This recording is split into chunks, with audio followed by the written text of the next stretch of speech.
Hello there guys, Feng here, and welcome to Endless Legend. Okie dokie then.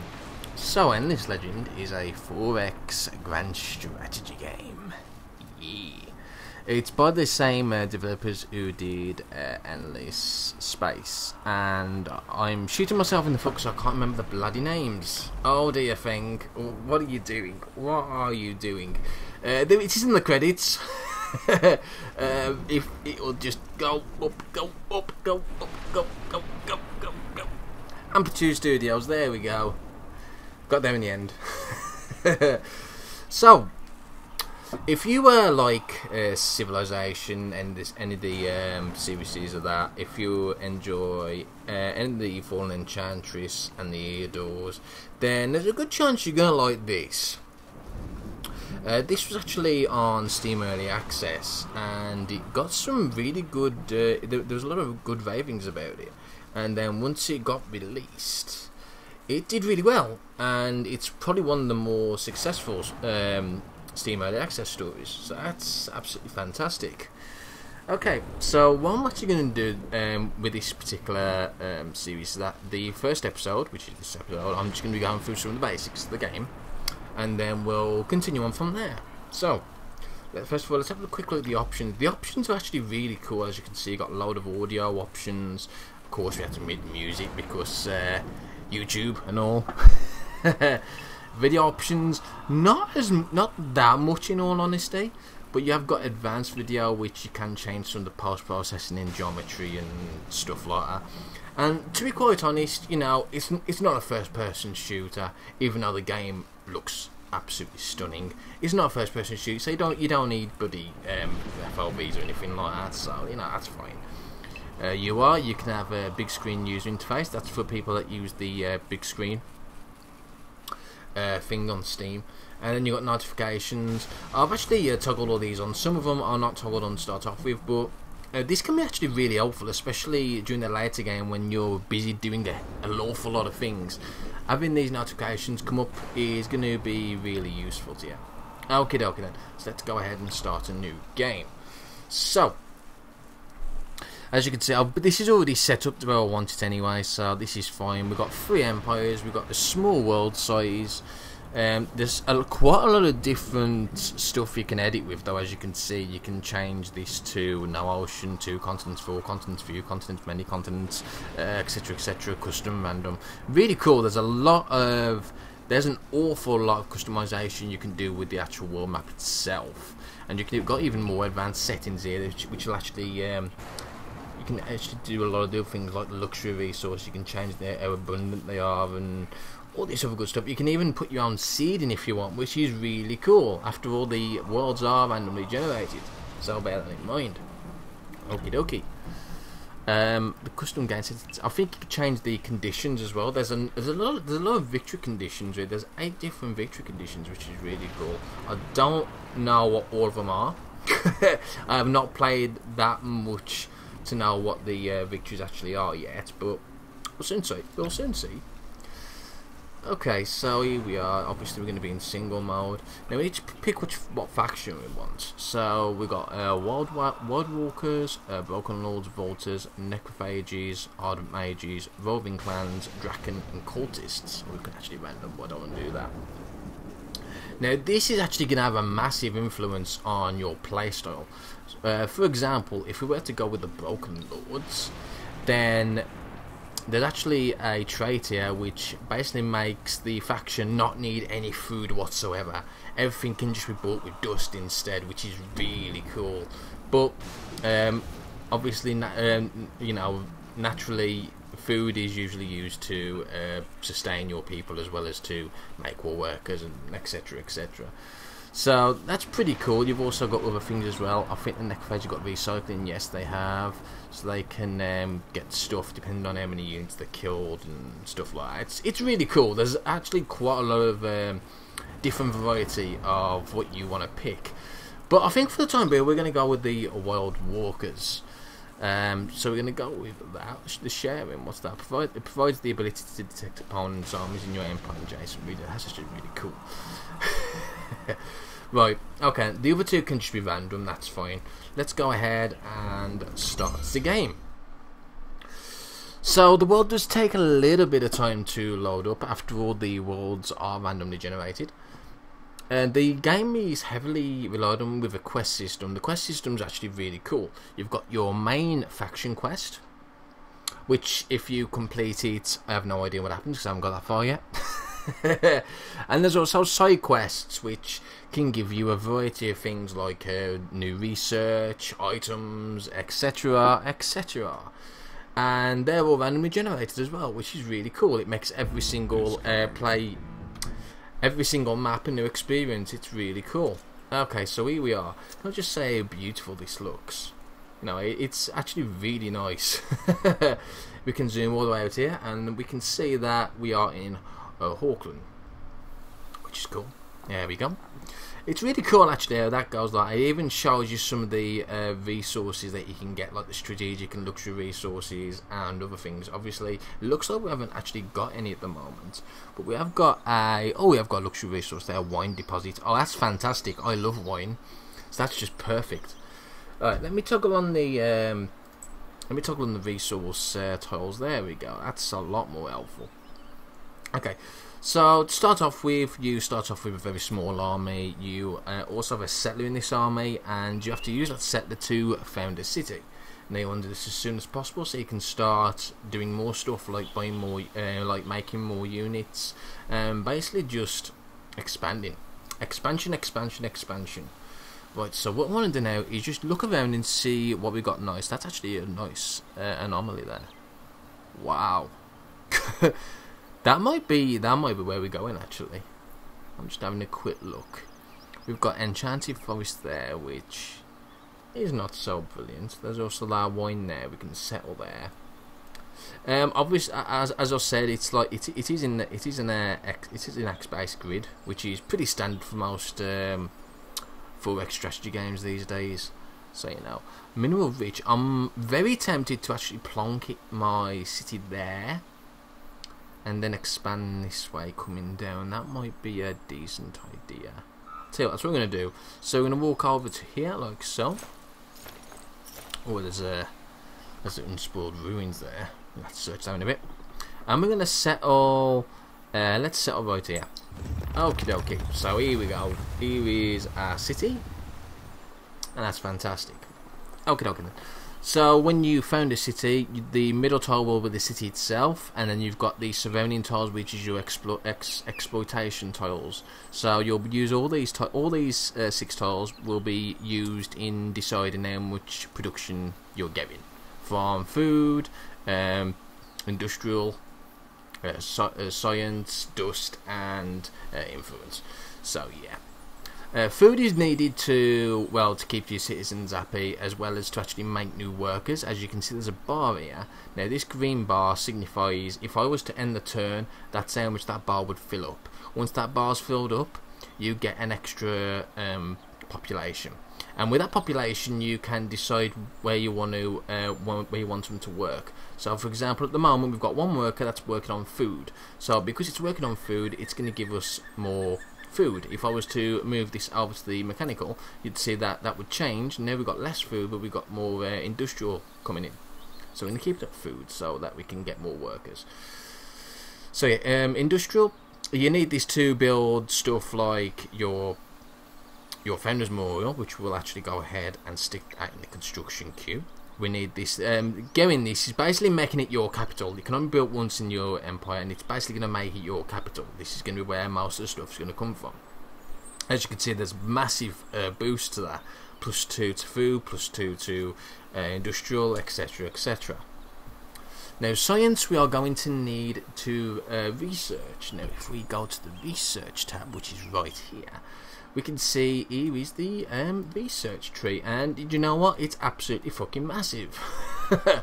The furthest I've actually got to so far is the research free era, which is not very far to be quite honest. But I got really excited with this game, so I really wanted to show you.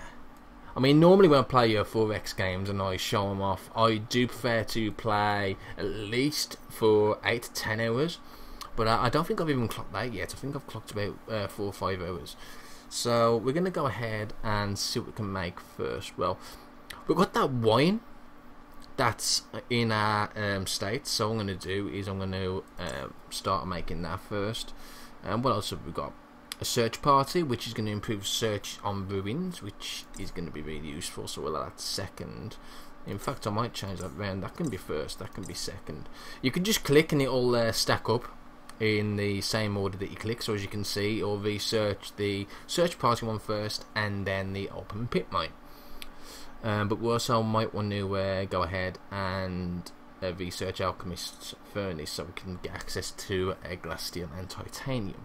Now, I don't know if we've actually got those in our state yet. We can quickly check. Now, it looks like we've only got wine at the moment, but we haven't completely explored all of it yet. So you see this line, this is our borders, yeah? And anything inside that borders belongs to, well, kind of belongs to us, yeah? But we can't exploit it unless we've got these rings around it, you know, your city rings. However, there are some that have exceptions, like the luxury and strategic resources. You can still build extractors for those, and you can still get the actual currency that it gives. So that's pretty cool. But we are going to have to do a little bit of search. So what I'm going to do now is, we've got that going, haven't we? Let me just go ahead and actually let's go ahead and build an empire mint. That's going to give us a bit more money, a bit more dust. Just pretty useful actually. You can use it to do an awful lot of stuff. If you can use it to speed up construction, speed up units. Units do have to go through the same construction queue, so bear that in mind, amongst other things. Now what I'm going to do is I'm actually going to go ahead and make 2 more Dakari Rangers after this. I want to try and build up my army as quick as possible so we can go ahead and start exploring and doing other stuff. But for the time being, we can go ahead and send them over here to see if they will find anything in the ruins. So there we go. Now, have we got anything else sorted? Is that everything else for the time being? I think it is. Yeah, we don't have anything else to do. So I'm going to end the turn. There we go. Oh, and something popped up and I just clicked it by accident. So this is our quest. I think this is the, yeah, this is our main quest. This is the factoring quest. And as you can see, what we need to do is we need to explore the map and search for ruins, and our reward for that is 15 dye, which is a luxury resource. I'll go through the strategic and luxury resources in a bit once we actually get to be able to use them. But for the time being, we're going to go ahead and fulfill the quest. So we're going to go there, we're going to search for clues this location. It can reveal treasure, enemies, quests and other stuff. It also gives experience. So units do gain experience when you do this sort of stuff, also when you're in battle. And if your units survive, then they obviously get experience. The experience system and the skill system in this game is really, really cool and unique. I absolutely love it. And I'll show you that in a bit. I'll show you that in a bit once we get to it. And we've actually got another side quest here from exploring these ruins. So as you can see, we need to build 2 extractors. It could be any of the luxuries, so dye, emerald, gold, spice and wine. But we're going to be able to do wine in a bit, but we might not be able to do anything else. It depends if we can find any more luxury resources on this particular state. So what we're going to do is we still need to go and check over there. Okay, we discovered a minor faction. Now, minor factions are pretty cool. Normally, they will be hostile, possibly. Sometimes they're not. You can research something that will help you out with them. You can parlay them and stuff. Or you can just go ahead and conquer them, and then they'll be automatically parlayed anyway, as long as you rebuild the settlement or whatever it is. So this is Delvers. Now, the great thing about this is that once you've managed to parlay them or done whatever or capture them, you can then go ahead and assimilate them. Now it's going to cost you a little bit of influence. We have hardly any influence as it is, so we're not going to be able to do that anytime soon. But once you've got that, you'll usually gain a worker, an additional worker to work for your city. But you'll also gain access to their particular type of unit to craft, which is really cool. Did I just say craft? Screw it, it's right. Shut up. So let's go ahead and, okay, they have already moved this turn, so let's go ahead and end turn. Come on then, go over there. I'm not going to actually go ahead and attack them just yet. I really want to wait until I get my army a bit higher. There we go. Let's search. Oh, population's gone to 2, so I'm going to sort that out in a bit. We've completed the search party one, which is superb since we've just explored the ruin, and now we're going to be doing open pit mine. And it was worth it because we found, oh my god, that's a damn nice crossbow. That is lovely. Sweet. So what we can do now is, I might as well show you the hero screen now. So here's the hero screen. It's pretty cool. Now, as you can see, we can go ahead and equip him with all this good shit that we can make. Now, as you advance through researching, you'll gain access to different types of items as well as different tiers. As you can see, this is the first tier. Now, we could go ahead and actually equip these, since it doesn't have any accessories yet. That's going to give us, normally, sometimes it gives you effects. As you can see, the shield on here gives us a +4 defense on this particular unit, but sometimes you'll also gain new abilities. So as you can see, well, it's capacities here, that's what it's called. It's a bit weird calling it that, but yeah, you can just hover over them and it shows you what it's got, which is pretty cool. Now, heroes can't be killed yet. They've got this last stand attribute, and it comes back to life if any unit of its army is alive at the end of combat, so it can't really be killed. Yeah, I don't know if it can actually be killed if you don't have an army. That'll be interesting to see. And you've also got a skill tree. Skill tree is really cool. We haven't actually got access to a skill yet, but as you can see, we've got class, common, and faction. Now, the faction ones are normally to do with your city. Sometimes they're not. Sometimes they can be any assignment. Heroes can either be leaders of an army, or they can be governors of a city, or mayors of a city, or whatever you want to call it. So obviously, if you've got a mayor, then you want to focus on this side of the tree usually. As you can see, this one will give more natural resources if I were to take this one. Obviously, I'd have to take the previous tiers before, so if I had one in Function Insomniac, then one in Woodland Forage, and then I could stick one in Natural Resources. Really cool design. But this particular hero is going to be used as an army, so we're going to focus probably on this side and maybe also in the middle. Especially, yeah, Indiana Bounty is actually pretty nice to get early on, since we'll be searching ruins quite a bit. But other than that, that's pretty handy dandy. Now, what I'm interested in is where's that bloody new weapon gone? There we go. Oh, I can't equip it. Oh, I can equip it. Oh, I need... Oh, right, okay.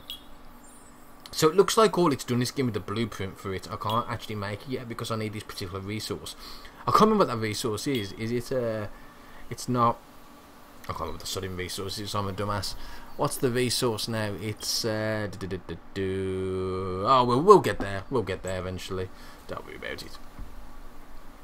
Okie dokie, so that was fantastic. We need to search 2 more ruins. Now it looks like there's not much else in this particular province, although it's still quite big. We might still be able to try and find something. So let's go ahead, see if we can find any more resources. Ooh, there's actually a shrine over there. Let's go ahead and then turn. The mouse is a bit... I wonder if I can change the sensitivity a little bit. That's a shame. It doesn't look like I can. That's a shame. God damn it. That's not too much of a problem though. Right, let's go ahead and search the ruins. Oh no, we've discovered a minor faction. Okay, I thought that was a battle then actually. Hey, we got 30 dust. Fantastic.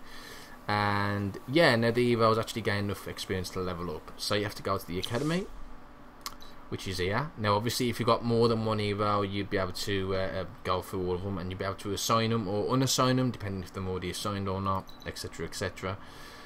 When you assign a hero, they go through a cooldown, usually about 5 turns from what I've seen. So let's go ahead and pick Indiana Bones, although it's probably not, that's actually probably not going to be that useful. To move a little bit more speedily, do you know what, I'm actually going to go ahead and pick that one. That'll be a bit more useful, I think, for the time being. Okie dokie. So let's see. Is there any more? Well, we can check down here, see if there's anything else. I was really hoping that there'd be more of a luxury resources, because we can't really expand just yet. Mainly due to this approval rating, which I'll go through shortly. Okay, so that's fine. Oh, I know what I didn't do, which I should have done. I should have assigned my workers. I'll tell you what, I'll keep with that, because then when the next worker comes, I can then assign them to the industrial, which is something we really need at this point. Can you hurry up and get over there? Go, go, go, go, go, go. Okay, well, that's a shame. We don't seem to have much else of anything, which is a shame. But let's go ahead and search these ruins, and that's going to be the quest done, I think. You found nothing of interest at this location. Okay, so we've explored the map and searched the ruins, and we've got 15 die, which will be pretty useful actually in a bit. It's time to explore and learn. Search ancient sites for whatever treasure or knowledge they may contain. Okay, you marvel at the works of the agents and blah blah blah blah. Let's go to the new quest. Okay, so in a region that belongs to your empire, pacify at least one village of a minor faction, then assimilate them. Okay, so we can actually go through this. This is actually going to be pretty cool. And then we'll have visions of glory as well, which is going to be fantastic. Sweet. Okay, so the minor faction we have is that the one? No, where's the minor faction gone? Is it over there? It is there indeed. So we need to go over there. There's one more tile actually that probably could be explored to see if it's anything special, but I highly doubt it. So I'm going to go ahead and come back here actually, because I really want more units, which is going to be built now. But I'm hoping that we'll be able to rush one. No, we can't afford it. God damn it. We can go ahead and start building some more stuff on top of the construction queue though, so let's go ahead and actually the wine extractor would be better. It's pretty cool actually. You can do this as long as you've got the city selected. If you've got any extractors that can be used, you can just click this extraction icon here and it will start building it. It will add it to the queue. Really cool. Or you can do it manually as well, as you saw there. You can, if I just click off that, you can go ahead and just do it like that. It's cool. It's cool. I'm going to go ahead and stack seed storage and sewer system on top of that as well, because we should have enough archers after them. Now, armies are limited, so just bear that in mind. Where's my sodding? Here he is. So as you can see, 2 or 4 units we've currently got. So 4 is the max. You can research stuff so you get more. I'm pretty sure you can anyway. I'm pretty sure it said that in the tutorial actually, but I haven't come across it just yet. But yeah, you can actually get bigger armies later in the game. I'm sure you can. And if not, you can always have more than one army going at one time. So you know, it's pretty cool in that respect. Let's end the turn. Okay, we've now gone to 3, which is fantastic. Let's go ahead and stick it on industry so we can start building stuff quicker. It's going to take 8 turns to get the next worker, which I'm actually fine with for the most part. Let's go ahead and end the turn. Now, let me see. You've got 3 turns on this. I think what I'm going to do is I'm going to wait the 3 turns, add it to the army, and then we're going to go ahead and lay siege down to the minor faction. Hey, and then we've got an empty research queue. Okay, so to actually get to the next era, we do need to research, I think it's 9. If we just have over this, yeah, you need to learn 9 technologies to unlock the next era. But there's nothing stopping you from learning everything in one era and then proceeding to the next, if you really wanted to. I mean, there might be some stuff that might not be useful to you, but there might be more stuff that would be useful to you. So, you know, it's just, that's how it is. Let's go ahead and yeah, let's go ahead and add the mill foundry. That'll be really useful. And the mercenary market, which will open the marketplace up for new heroes, which will be very useful very soon, since we want to make a mayor. And I suppose we'll go alchemist, furnace, and public library. That should do it. There we go. So we've got those all queued nicely. Now we need to conquer the Delvers, which will be able to do next turn. Yep. Okay, so when a unit is... Oh, hello. What's that? There was something happened there recently. So when a unit is made, it will stay in the city. You then have to choose to make it into a new army. You can actually select more than one if there's more than one available. These militia, these you can never use. These are just there to defend the city. Although in some cases, when you're actually attacking certain units, you can actually use these militia as well if you really want to. Might be able to show you actually. I think that might be close enough to use the militia as well if you really wanted to. Let's go ahead and make a new army. So hang on, let's just click that and make a new army. Oh god, what's going on? Why won't you work? Oh, let's move you over there first. Maybe that's why. Now make a new army. There we go. It's because they was in the way. Now what we want to do is we want to merge these. So what I'm going to do is click this button. No, it's not that one. It's transfer. So if we come over here and then click the transfer. Oh, it's already done. Sweet. That's even better. Let's go ahead and lay siege. Yes, please. Let's attack the target. Okay, as you can see, we can actually use the reinforcements to the militia if we want. We're not actually going to, because I don't think we need to. Okay, so the battle is... It's not to everyone's taste, yeah? You can pick manual, spectator, or auto. Now, for most of this playthrough, I'm going to just pick on auto because it's just quicker and easier and simpler. But for this particular one, just for the sake of showing you for the video, I'm going to pick manual. And you can choose your global strategy. You can be offensive, defensive, or hold position. But obviously, we're the ones attacking and trying to, you know, kill them off. So we are going to go ahead and do that. Okay. So what will happen is when battle initiates, you'll have like a line. Thank you. You'll have a bit of a line where you can deploy your troops. Now, all my troops, I believe, are ranged. Yes, they are. So that's absolutely fantastic. So what we're going to do, we're actually going to try and keep away, for most part, from the others. So what we're going to do is we're going to put one there, and that one actually can go there. There we go. Where are you going? Where are you going? You dumb asses. It's because of the height as well. This height advantage is actually going to be really nice for us, since we're going to be able to get some more attack out of it, which is really cool. Now, for the most part, it then automates. As you can see, you can actually do other stuff as well, though. You can advance units towards the enemy, move units to the rear of the battle, or whatever. But now we're ready, okay? And the game will actually automatically target certain things depending on the range. I don't know why it's done that. It's a wee bit silly. Let's see if we can change the target of that. Change that one to that one, and that one's to that one, and that one to that one. That's going to give us a bit better. So let's launch. Now, obviously, they'll take turns, as you can see.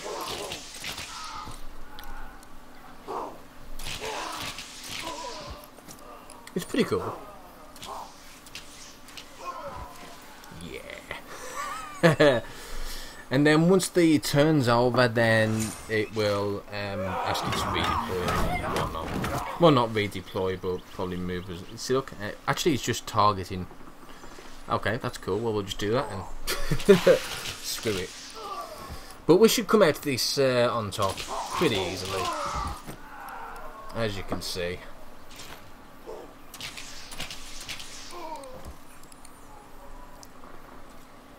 And there we go. Then everyone comes back into the one square, and that's battle in a nutshell. It's not exactly exciting, but you know, it's fine. It's fine. So there we go. That's now ours. We've conquered that, but we do have to rebuild it up before we can use it. So we basically raised it, for example, and now we need to rebuild it back up. So what we need to do is go to our city and click on Delvers. We need to click on that, and there we go. That's going to start building that back up after it's done the range and the bloody other seeds and all the other shit that's already in the queue. We also need to get the employment going as well. So we've got a lot of stuff in the queue at the moment, and it's just basically going to be waiting to be able to... Yeah, we're just going to be waiting for a while, really. Let's go ahead and search these ruins while we're at it. You found nothing of interest. That's fantastic. Absolutely useless. So what I want to do with this unit now is I want to just basically scout around and see what my next region should be. This particular region isn't great because all we've got is one luxury resource, which is not very useful to us. We really want a region that's got glass steel or something similar, basically a strategic resource. So let's go ahead and end the turn. Okay, so the Empire plan. Let's actually go through this now. Yes, I know. It's going to be done in 6 turns actually. Let's go through it when it comes. Okay, you've encountered a new minor faction. Okie dokie. Yes, we could actually attack this one if we really want to, but it's kind of pointless at the moment because we're not actually set on this region. Oh, there's titanium there. That's a strategic resource. This might be the next place to go then. I mean, what else is here? There's a few ruins, but nothing else major. There might be something further up there, but I can't really tell. It's not the best of regions. It hasn't got many useful nodes, but it has got the titanium, which is obviously useful. But let's go ahead and scout around, see if we find anything else. Maybe there might be something in this region that we haven't seen yet that could be useful. Okie dokie, so now the other range is finished. That's fine. I don't want to go too far out though, because if we do end up being forced into battle, then there's a good chance we might actually lose. What have we got here? Glass steel deposit. Okay, this might be the better region overall by the look of it. There's also a spiral rock peel there. There's an awful lot of anomalies, and it's really nice actually to see the variety in there. It's really, really epic to see that. This is quite a huge region as well. Actually divides there, doesn't it? So it's actually not as big as I originally thought. There's a lot of food here though, especially right next to the river. We can actually exploit that river pretty well as well. Okay, so we've now completed the research mill foundry. That's going to help us an awful lot, and we've got some more experience for our hero, which is fantastic. So let's go ahead and focus on that's going to give us more vision on units in garrison. I don't really garrison units, so that's more for I suppose a defensive take on things. But I suppose I will take it so that I can get the no idle lands next turn. Well, next time he levels up, because that's actually pretty useful. Because there's going to be a lot of time where you're not actually going to be getting experience anyway through battles, because there's not really any battles going on. So getting natural experience from just walking around is pretty cool. Well, let's have a look around here and see what we can find. That's a lot of food on that. There's actually a massive tree as well, and as you can see, that's a massive boost to industry. This is a really nice region for the most part. It's especially more important to try and get all these strategic these resources and these anomalies together, because expansion can be extremely slow. We haven't actually gone through that yet, but we will do soon. Oh my god, there's moss pearls there as well. Oh my god, there's a dye deposit. This is a really good. Oh my god, life tree as well. This is a really good region. Although, to be honest, there's only actually one luxury resource, and there's no strategic. Oh, hang on, yes, there was the glass steel. Yeah, we're gonna make this our next region, I think. I do want to keep exploring. I'll see if we can find anything else. Yeah, it's fine. Right. Oh, you've encountered a new minor faction there, Nadia. Okie dokie. We haven't come across any. Ooh, hello. A second glass steel deposit. That's fantastic. And what's that? Escape specimens again. We haven't come across any enemy factions yet, which is interesting. Although there's stuff going on around here. That's what that is. I think that's part of my faction trait, that I can kind of sense when battles are going around here or when stuff's going around. Yeah, that sounds about right. How's this going on? Wine extractor's nearly done. You can plot that onto the queue as well. Let's end the turn. Okay, wine extractor's now done. Okay, so let's actually go through resources now. The luxury resource. Now these are really cool. So Strategic resources you'll be using for stuff like buildings. Certain types of buildings require require some strategic resources, but for the most part you'll be using them on items to outfit your armies. Yeah. But luxury resources are different. Luxury resources can be used. They don't do anything on their own, but if you use them, so for example, this particular luxury resource has a boost cost of 10. So if I was to use this, yeah, can you see the actual booster effect duration? So that's for 10 turns. It's going to have a massive effect on the influence of cities as well as the rating. So that's actually a really nice resource for expansion. Really nice resource indeed. And there's an awful lot of luxury resources that you can actually get in the game. You don't necessarily get them just from harvesting. They can be gotten through quests and other things, and trade, etc, etc. Really cool. Really cool. We do want to carry on now, so let's go ahead and see what's that. Ooh, wizard stone. Wow, that's actually a really nice. That's a nice anomaly. Cool. Okay, there was definitely something around here, but for the most part, it looks like there's not much else in this particular region. But it's a good region nonetheless. Let's go to the temple ruins and. Oh yeah, we need to do the empire plan now. Okay. So here's your empire plan. This can be done once every 20 turns, if I remember correctly. And what it's like, it's kind of like a graph system. Depending on what you want from your city, you can drag and spend influence points. So for the first for the first tier of bonus, it's only 20 points. But anything more than that, it does escalate more. I can't actually access it because we're not in the right era. Once we get to the second and third and fourth era, it will then open up and you can spend even more influence points on certain areas. So I'm not actually that bothered about money, but what would be nice is either research or industry. I think industry would probably be nice, so we'll spend 20 on industry. We've only got 32, so we can only do one, but of course you can do it on all of them if you really wanted to, as you can see. But we just don't have the influence for it yet. So there we go, we'll do that. I'm going to put a cut in here for the first episode. I'm not too sure how long it's been. These being done in 1080 as well, they might take quite a long time to upload. So I'm going to put a cut in here, and I'll see you next episode.